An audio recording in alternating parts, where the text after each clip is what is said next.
नमस्कार दोस्तों। आज हम बात करते हैं टोरेक्स कफ सिरप के बारे में, जो कि बहुत ही अच्छा कफ सिरप है। ये कोई भी खांसी हो आपको, जैसे में कि ये सूखी खांसी, काली खांसी, लंबे समय से चल रही खांसी, ये इन सभी खांसियों में बहुत ही अच्छा लाभदायक सिरप है।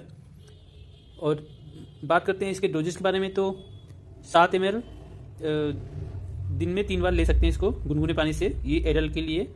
और बात करते हैं इसके MRP के बारे में, तो इसकी MRP है 110 रुपये में 100 ml। और बहुत ही अच्छा ये कफ सिरप है। और वीडियो अच्छा लगे तो लाइक कीजिए, चैनल को सब्सक्राइब कीजिए। Thank you.